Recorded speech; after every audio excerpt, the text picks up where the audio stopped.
Okay, Yeah. thanks, Simon. So do I just start, do I? Yeah, just Okay, so Rom Mokak from the Lowitja Institute.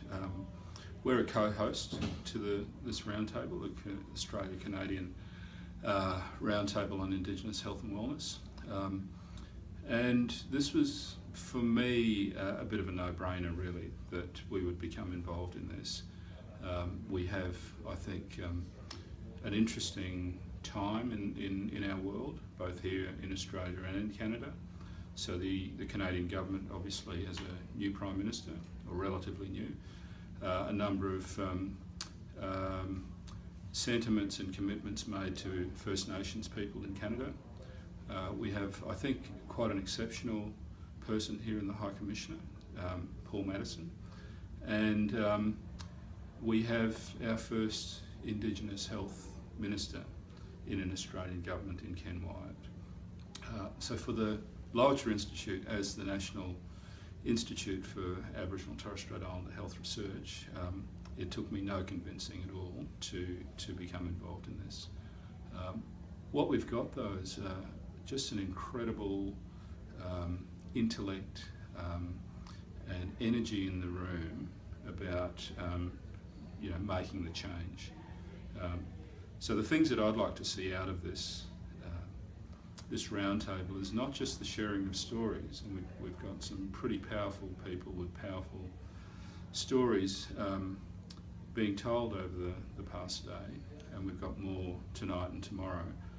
But we've got the potential here to actually think about some really tangible pieces of work that we might do across countries bilaterally into the near future. Fantastic. Thank you for that wonderful introduction.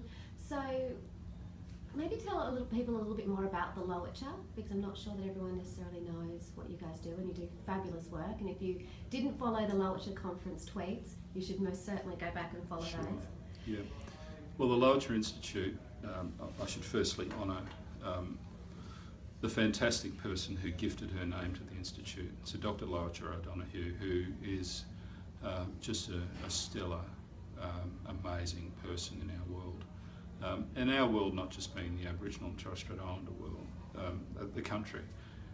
So Lowitja gifted her name to the Institute back in 2010, and the Institute, if I can just speak to the primary purpose of the Institute, is to value the health and well-being of Aboriginal and Torres Strait Islander people. Now people might think, well, what does that mean?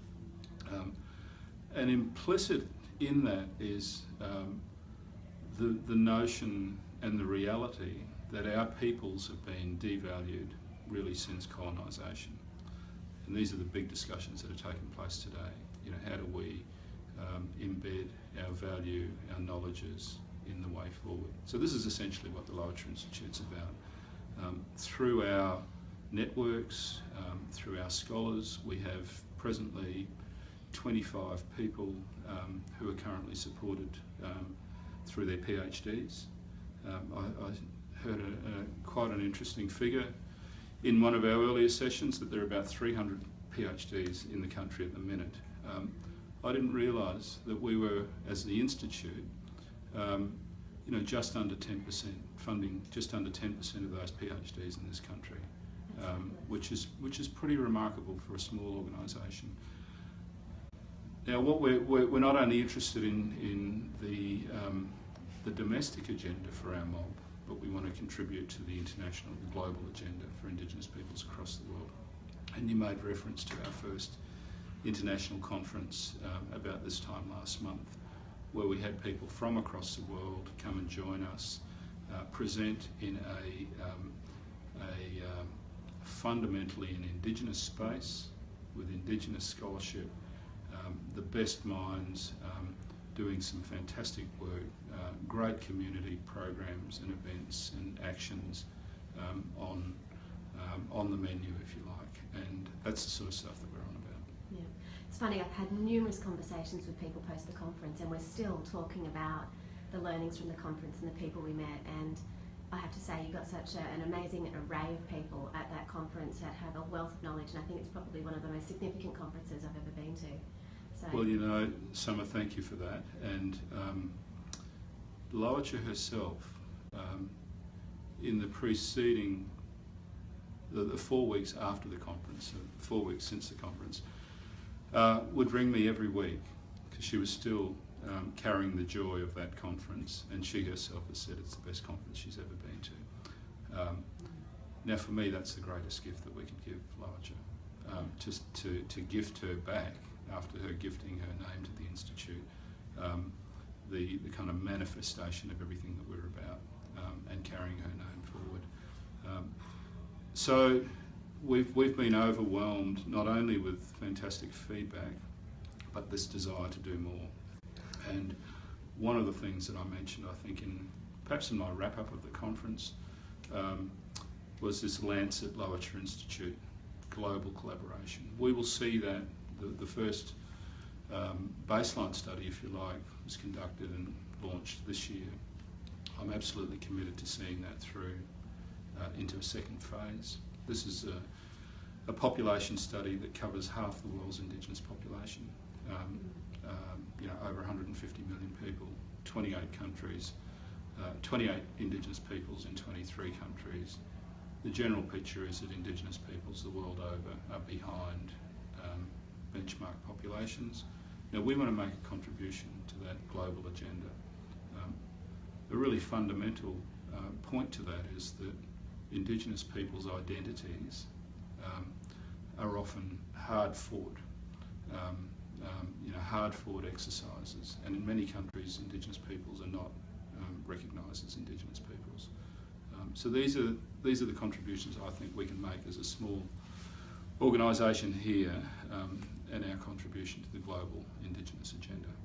I think that conference and this roundtable are going to have ripple effects that we won't even be able to measure or necessarily see, but I think they're going to have quite large ripple effects for quite some time. And what would be your one take-home message? I know we've talked about a lot of things, ethics, data sovereignty, identity, a whole range of things, but what would be your one kind of take-home message from, today's program? I mean, for me, the message is clear but not new. As Indigenous peoples, we've thought about this long and hard. The negotiation and the driving the change is very difficult, but the fundamental message is that we have to be able to share share in the power. Essentially, it's a power sharing, a shifting of power dynamic that will get us through this. And I'm not just speaking to the question, we often target governments, now that's the obvious target. That was going to be my next question. But we've got to do the same, right across any number of institutions, including the learned academies, the higher education institutions, the research institutes. They're the sorts of areas that I have a particular interest in.